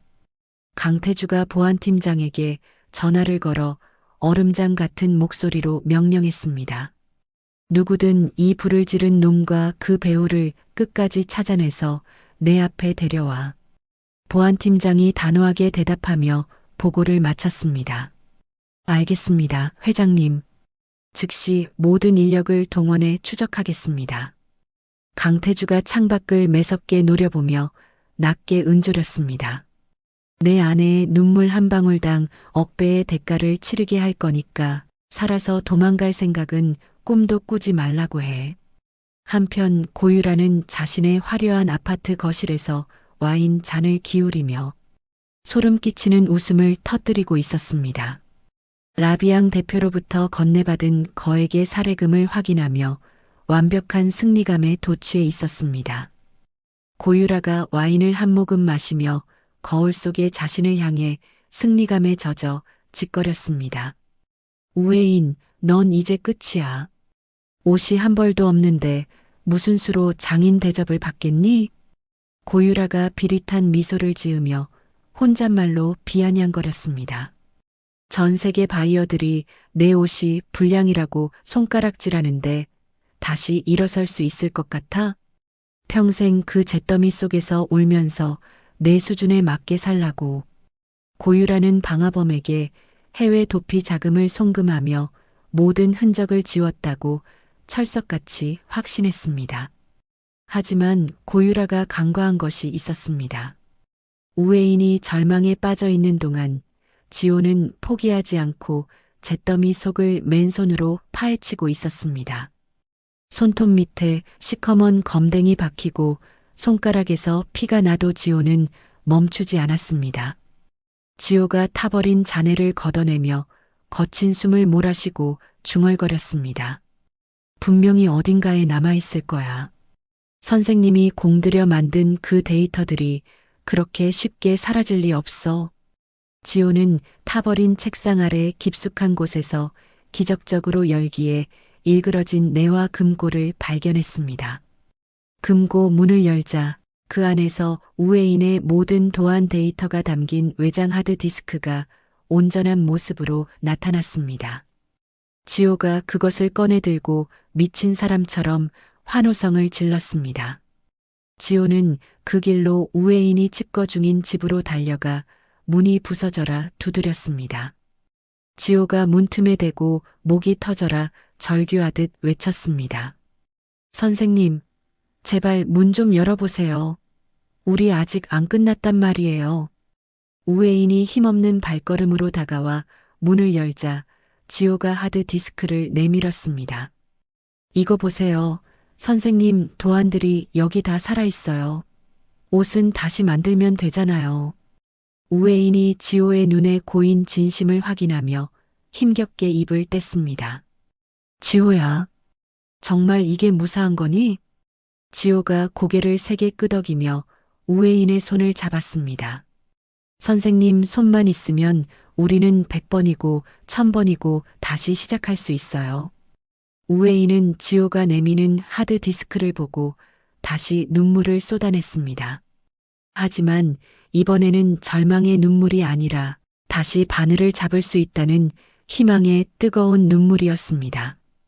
강태주 회장도 그 시각 보안팀으로부터 결정적인 보고를 받았습니다. 보안팀장이 태블릿 PC를 내밀며 날카로운 눈빛으로 보고를 올렸습니다. 회장님, 건물 외곽 구석에 숨겨져 있던 구형 사설 CCTV 영상 하나를 복원하는 데 성공했습니다. 강태주가 영상 속 차량을 가리키며 낮은 목소리로 물었습니다. 이 차 누구 명의인가? 보안팀장이 서류를 내밀며 단호하게 대답했습니다. 확인 결과 그 차주는 고유라의 친인척 명의로 등록되어 있습니다. 강태주의 입가에 소름 끼치도록 차가운 미소가 걸렸습니다. 강태주가 번호판 사진을 손가락으로 가리키며 차갑게 을조렸습니다. 쥐새끼가 드디어 꼬리를 잡혔군. 고유라, 네가 지른 그 불이 결국 내 집구석을 태우게 될 거다. 우회인은 지호의 손을 잡고 다시 매캐한 냄새가 진동하는 작업실터로 향했습니다. 잿더미 속에서도 우회인은 다시 바늘통을 챙기며 눈빛을 반짝였습니다. 우회인이 지호의 손을 꼭 잡으며 결연한 표정으로 말했습니다. 지호야, 우리 처음부터 다시 시작하자. 지호가 밝은 미소로 화답하며 대답했습니다. 네, 선생님. 제가 원단부터 다시 구해올게요. 우회인이 타버린 마네킹을 세우며 힘주어 덧붙였습니다. 불에 타지 않는 진심이 무엇인지, 장인의 혼이 깃든 옷이 어떤 것인지 저들에게 똑똑히 보여주자. 나 이제 더 이상 울지 않을 거야. 우회인의 선언과 함께 지호는 다시 원단을 준비하기 시작했습니다. 잿더미 위에서 피어날 우회인의 처절하고도 우아한 복수국이 서서히 태동하고 있었습니다. 작업실이 불타버린 지 사흘째 되는 날, 우회인은 임시로 마련한 좁고 어두운 공방에서 다시 바늘을 잡았습니다. 코끝을 찌르는 매캐한 탄내가 여전히 옷깃에 남아 숨을 쉴 때마다 가슴을 아리게 했지만 우회인의 눈빛은 그 어느 때보다 날카롭게 빛나고 있습니다. 우회인은 이지호가 구해온 새하얀 명주 원단을 떨리는 손길로 어루만지며 타버린 도안들을 머릿속에서 하나하나 다시 끄집어내어 원단 위에 새깁니다. 이지호는 퉁퉁 부은 눈으로 밤을 새워가며 스승의 곁을 지켰고 원단을 다듬고 실을 고르는 손길에는 한치의 오차도 허용하지 않겠다는 의지가 가득했습니다. 정적만이 흐르던 공방의 새벽 공기를 가르며 우회인이 바늘귀에 실을 꿰고는 낮고 단단한 목소리로 이지호에게 입을 뗍니다. 지호야, 가짜는 아무리 화려하게 흉내를 내도 결국 알맹이 없는 껍데기일 뿐이란다. 이지호가 가위질을 멈추고 스승의 피로한 얼굴을 살피며 걱정스러운 목소리로 대답했습니다. 선생님, 라비앙 그놈들이 우리 디자인으로 벌써 백화점 한복판에 팝업 매장까지 열었다고 해요. 사람들은 그게 진짜인 줄 알고 줄을 서서 산다는데 정말 우리가 이대로 가만히 있어도 괜찮을까요? 우회인이 입가에 서늘한 미소를 띄우며 한 땀 한 땀 정교한 바느질을 시작했습니다. 그들이 훔쳐간 건 눈에 보이는 겉모양이지 내 손끝이 기억하는 숨겨진 기술까지 가져가지는 못했어. 오늘 밤 안으로 내가 우리 옷에만 들어가는 이중 박음질을 다시 완벽하게 구현할 거다. 우회인이 말하는 이중 박음질은 겉으로 실밥이 전혀 보이지 않으면서도 옷의 형태를 단단하게 잡아주는 장인만의 비기입니다. 이 기술은 옷을 뒤집어 보지 않는 이상 절대 알 수 없으며 억지로 흉내내기 위해 옷을 뜯는 순간 원단이 갈기갈기 상하게 설계되어 있죠. 우회인은 손가락 마디마디에 피가 배어나와 귀한 원단을 적실까봐 반창고를 칭칭 감고 고통을 참아가며 작업을 이어갔습니다. 이지호가 김이 모락모락 나는 따뜻한 차 한 잔을 내려 우회인의 곁에 놓으며 조심스럽게 말을 건넵니다. 선생님, 손이 저렇게 다 망가졌는데 조금만 쉬었다가 하세요. 회장님 오셔서 보시면 정말 가슴 아파하실 거예요. 우회인이 차에는 눈길도 주지 않은 채 바늘을 기계처럼 정교하게 움직이며 대답했습니다. 내 몸이 조금 아픈 것보다 내 자식 같은 옷들이 세상에서 도둑놈 취급받는 게 100배는 더 아픈 법이야. 내가 눈을 뜨고 살아있는 한 우리 다나의 옷이 가짜로 불리는 일은 절대 없을 거다. 한편 강태주 회장은 로열그룹 본사 집무실에서 보안팀의 보고를 받으며 터져나오려는 분노를 간신히 사귀고 있었습니다. 강태주의 넓은 책상 위에는 라비앙의 카피 제품 사진과 우회인의 진품 디자인 비교표가 어지럽게 널려 있어 상황의 긴박함을 보여줍니다. 보안팀장이 태블릿 화면을 내밀며 방화범의 이동 경로와 실시간 통화 기록이 담긴 복잡한 지도를 강태주에게 보여줍니다. 강태주가 미간을 짓누르며 곁에 선 비서실장에게 얼음장처럼 차가운 목소리로 물었습니다. 고유라가 그 방화범이랑 마지막으로 은밀하게 연락한 장소가 어디라고 했지? 비서실장이 신속하게 서류를 넘기며 단호하고 빠른 어조로 대답했습니다.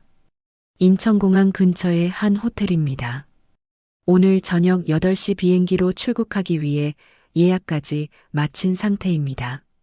강태주가 의자에서 벌떡 일어나 창밖의 어두운 야경을 보며 주먹을 꽉 쥐고 서늘한 명령을 내렸습니다. 김 실장, 지금 당장 공항경찰대에 비밀리에 협조 요청하고 우리 쪽 정예 경호 인력도 전부 보내. 내 아내를 울리고 도망치려는 대가가 어떤 건지 고유라, 그 여자가 뼈저리게 느끼게 해줄 테니까. 강태주의 명령이 떨어지자마자 일사불란하게 움직이는 수행원들의 무거운 발소리가 복도 끝까지 울려 퍼졌습니다. 강태주는 곧바로 집무실을 빠져나와 지하 주차장으로 향하며 입술을 굳게 다물었습니다. 다시 임시 공방으로 돌아온 우회인은 드디어 피날레 의상의 가장 중요한 안감을 완성해 가고 있었습니다. 우회인이 옷의 안쪽을 가리키며 이지호에게 힘주어 설명했습니다. 자, 보렴. 이게 바로 다나만에 숨겨진 바느질이자 장인의 혼이란다. 라비앙의 옷은 겉만 번드르르하지 속은 엉망일 게 뻔해. 이걸로 저들의 비열한 정체를 세상에 낱낱이 밝힐 거야. 그날 오후 우웨이는 강태주가 마련한 긴급 기자간담회 자리에 당당한 모습으로 섰습니다. 수많은 취재진이 디자인 표절 논란에 대해 직접 해명해달라며 날카로운 질문과 함께 마이크를 들이대고 있었습니다. 우웨이는 떨리는 마음을 다잡고 자신이 새로 만든 옷과 시중에서 파는 라비앙의 옷을 무대 위에 나란히 걸어두었습니다. 기자들이 의아한 표정으로 쳐다보자 우웨인이 가위를 들어 라비앙의 옷을 거침없이 과감하게 찢어버렸습니다. 여러분, 이 옷의 안쪽을 자세히 보십시오. 겉은 제 디자인을 베꼈지만 속은 실밥이 엉망으로 엉켜 있고 중심이 뒤틀려 있습니다. 우웨인이 이번에는 자신이 밤새 만든 옷을 뒤집어 기자들에게 보여주며 당당하고 울림 있는 목소리로 외쳤습니다. 이게 바로 제 손끝에서 진심으로 탄생한 진짜 다나의 옷입니다. 누구도 흉내낼 수 없는 이중 박음질과 안감에 숨겨진 비밀 자수, 이것이 제가 장인으로서 증명하는 유일한 진실입니다. 장내에는 카메라 플래시가 폭죽처럼 눈부시게 터졌고 기자들은 정교하고 아름다운 마감 처리에 경악을 금치 못했습니다. 우웨인의 발표가 전국으로 실시간 방송되는 시각, 고유라는 인천공항 출국장 앞에서 초조하게 안절부절 못하고 있었습니다. 고유라는 커다란 선글라스로 얼굴을 반쯤 가린 채 주위를 살피며 비행기 탑승 시간이 오기만을 간절히 기다립니다. 그때 검은 양복을 입은 남자들이 고유라를 순식간에 에워싸더니 앞길을 막아섰습니다.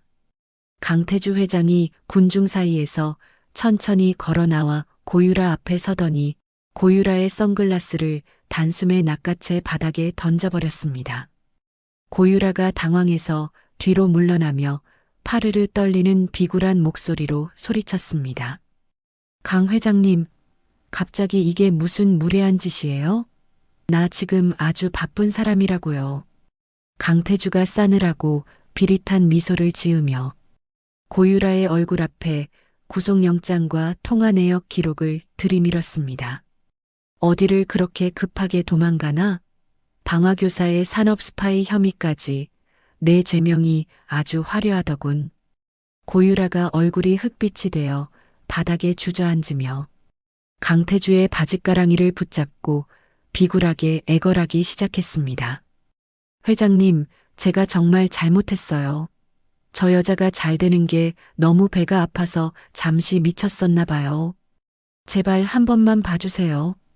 강태주가 고유라를 벌레 보듯 경멸 어린 눈빛으로 내려다보며 차갑게 대답했습니다.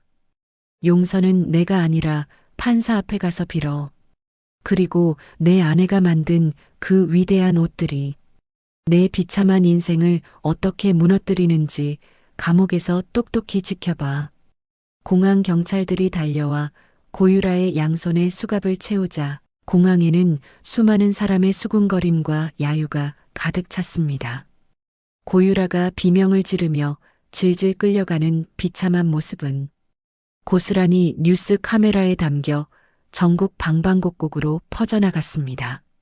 라비앙의 대표 역시 고유라와의 공모 사실이 낱낱이 밝혀지며 긴급 체포되었고 전국 매장은 즉시 폐쇄 조치되었습니다. 화가 난 시민들은 장인의 혼을 훔친 비겁한 가짜 브랜드라며 라비앙 제품 불매 운동을 거세게 벌이기 시작했습니다. 어느덧 해가 지고 은은한 달빛이 내려앉은 깊은 밤, 강태주는 우웨인의 임시 공방을 다시 찾았습니다. 우웨인은 모든 일이 끝났다는 안도감에 바늘을 내려놓고 낡은 의자에 기대어 잠시 쉬고 있었습니다. 강태주가 아내의 거칠어진 손을 자기 뺨에 부드럽게 대며 눈시울을 붉혔습니다. 혜인아, 정말 고생 많았어. 이제 그 누구도 감히 당신을 모함하거나 무시하지 못해. 내가 약속했잖아. 우회인이 남편의 따뜻하고 든든한 체온을 느끼며 희미하게 행복한 미소를 지었습니다.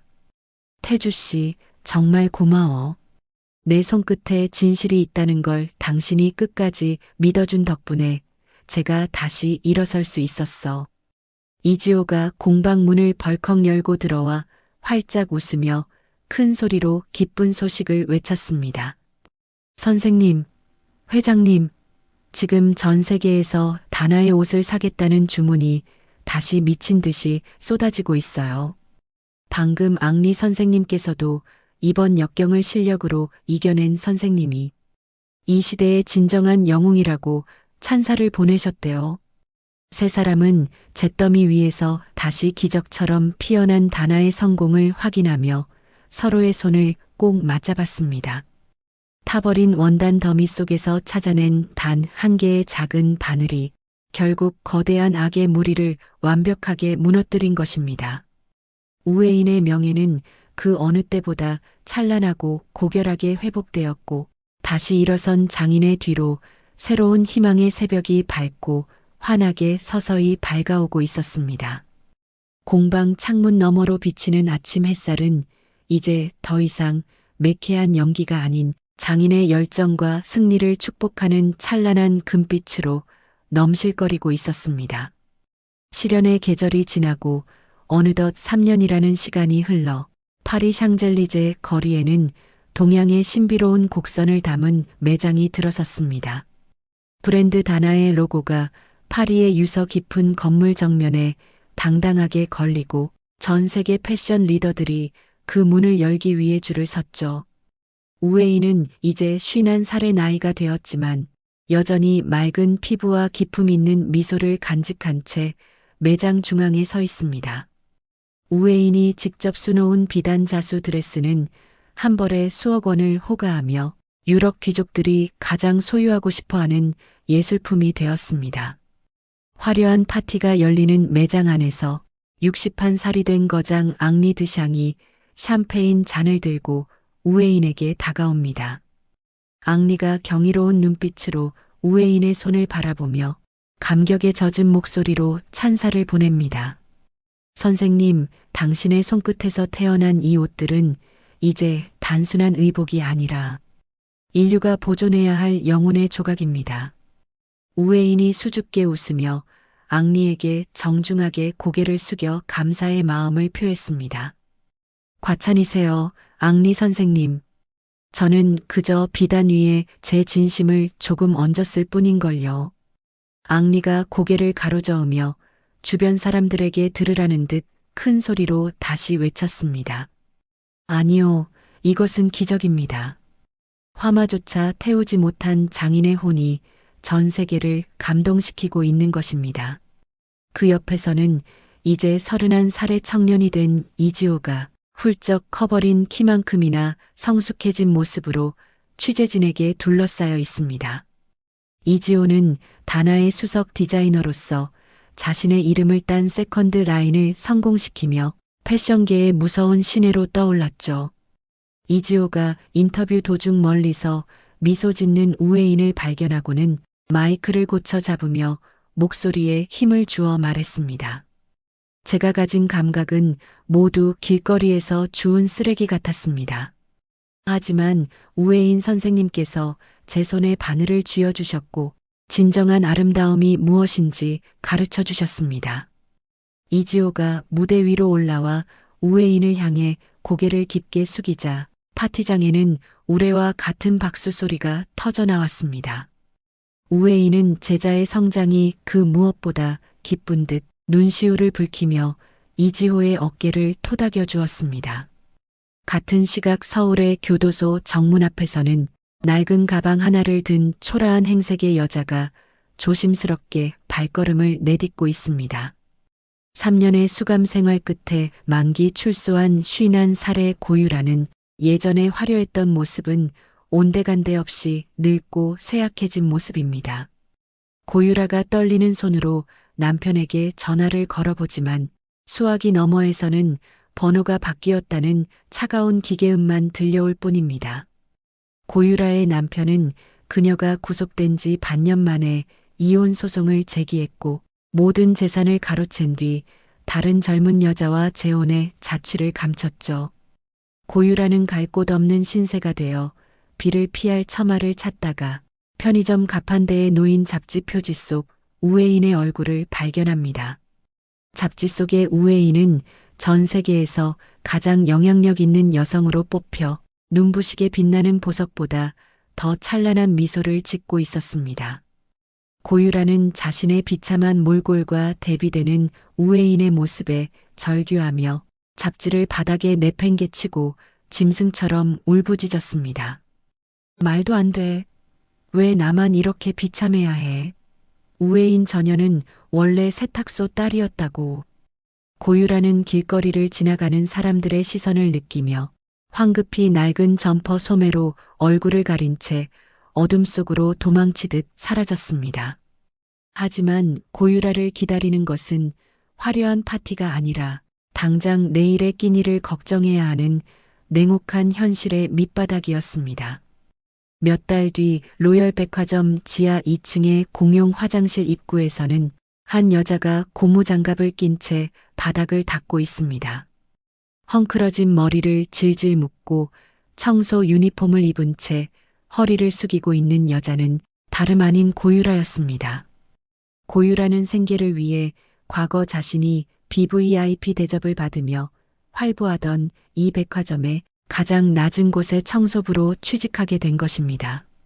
고유라가 독한 락스 냄새에 쿨럭이며 변기칸을 닦고 있을 때 화장실 밖에서 우아한 구두 굽소리와 함께 경호원들의 묵직한 발소리가 들려옵니다. 고유라는 본능적으로 몸을 움츠리며 문틈 사이로 바깥을 살피다가 심장이 멎을 것 같은 충격을 받았습니다. 수십 명의 수행원에 둘러싸인 우회인이 강태주 회장의 팔짱을 낀 채 기품 있게 라운지를 향해 걸어오고 있었기 때문입니다. 강태주는 56살의 중후한 매력을 뽐내며 아내의 발걸음에 맞춰 천천히 보폭을 조절하는 다정한 남편의 모습입니다. 강태주가 아내의 귀에 대고 부드럽게 속삭이며 웃음을 터뜨리자 우회인도 행복한 듯 남편의 어깨에 살짝 기댑니다. 고유라는 대걸레를 꽉 쥐고 부들부들 떨며 자신이 무시했던 그 촌년이 도달한 구름 위의 삶을 넋을 잃고 바라보았습니다. 고유라는 지금 당장이라도 밖으로 뛰어나가 우회인의 바짓가랑이를 붙잡고 예전의 정을 생각해서 도와달라고 빌고 싶은 충동을 느꼈습니다. 하지만 고유라는 차마 문을 열지 못하고 청소 도구함 뒤로 몸을 숨긴 채 숨을 죽이며 눈물을 흘렸습니다. 자신이 저질렀던 악행들이 주마등처럼 스쳐 지나가며 이제야 비로소 자신이 얼마나 어리석었는지 뼈저리게 깨달았기 때문입니다. 우회인은 라운지로 향하던 중 잠시 발걸음을 멈추고 고유라가 숨어있는 화장실 쪽을 가만히 응시합니다. 강태주가 의아한 듯 아내를 바라보며 다정하게 이유를 묻습니다. 혜인아, 왜 그래? 어디 불편한 곳이라도 있어? 우회인은 잠시 침묵을 지키다가 이내 평온한 미소를 지으며 고개를 가로저었습니다. 우회인은 화장실 안에서 느껴지는 비참한 기운을 이미 감지한 듯 했지만 끝내 아는 체 하지 않고 다시 발을 뗐습니다. 아니에요, 당신. 그냥 옛날 생각이 잠시 나서요. 우리가 참 먼 길을 돌아왔네요. 우회인은 용서가 아닌 무관심이야말로 진정한 복수라는 것을 알기에 고유라의 이름을 영원히 기억에서 지워버리기로 한 것입니다.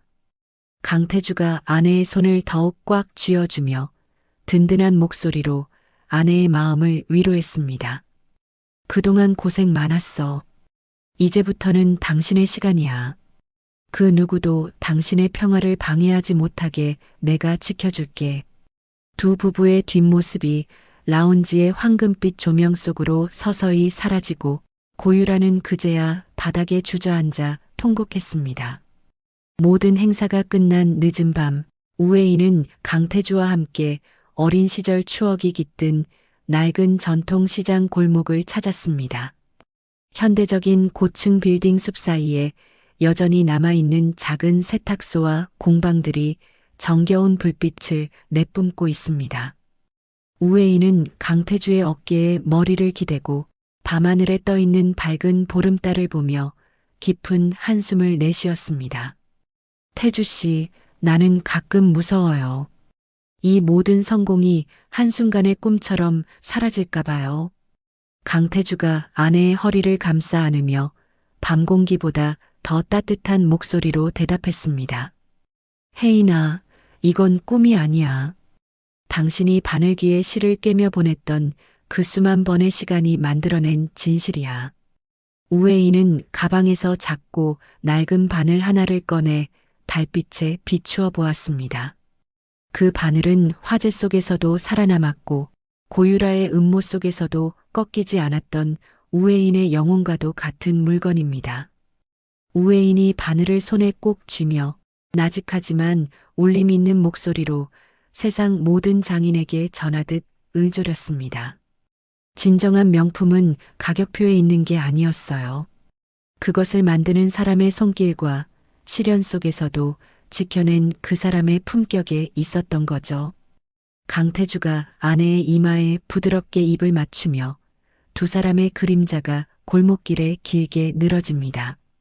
세탁소 집 딸에서 세계적인 거장으로 시련을 딛고 일어선 장인의 우아하고도 위대한 여정이 이제 새로운 장을 열고 있었습니다. 우회인과 강태주 두 사람은 서로의 손을 맞잡은 채 보름달을 향해 천천히 걸어갔습니다. 골목 안쪽에서는 누군가 늦은 밤까지 미싱을 돌리는 소리가 리드미컬하게 들려오며 새로운 희망을 노래하고 있었습니다. 가장 낮은 곳에서 시작해 가장 높은 곳에 닿은 우회인의 삶은 이제 수많은 사람에게 영감이 되어 찬란하게 빛나고 있었습니다.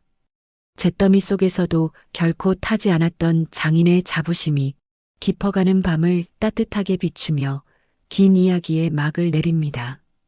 우회인의 입가에 걸린 평온한 미소는 이제 그 어떤 풍파에도 흔들리지 않을 만큼 단단하고 아름다웠습니다.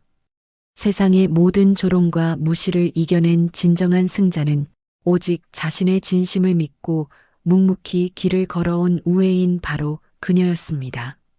겉모습만 보고 사람을 판단했던 동창들의 최후를 보니 참 많은 생각이 드는 이야기였습니다. 진정한 명품은 화려한 브랜드가 아니라 시련 속에서도 묵묵히 자신의 길을 걷는 사람의 품격에서 완성된다는 사실을 다시금 깨닫게 됩니다. 혹시 지금 힘든 시간을 보내고 계신 분이 있다면 혜인 씨처럼 여러분 안에 숨겨진 고귀한 가치를 믿고 끝까지 힘내셨으면 좋겠습니다. 남을 깎아내려 얻은 행복은 결국 모래성처럼 허무하게 무너진다는 사실도 우리 모두 잊지 말아야겠지요. 오늘 이야기가 여러분의 가슴속에 따뜻한 위로와 통쾌한 울림이 되었기를 진심으로 바랍니다. 이야기를 끝까지 들어주신 분이 계시다면 잘 들었다고 댓글 하나만 남겨주세요. 지금까지 똑순이 사랑방이었습니다. 감사합니다.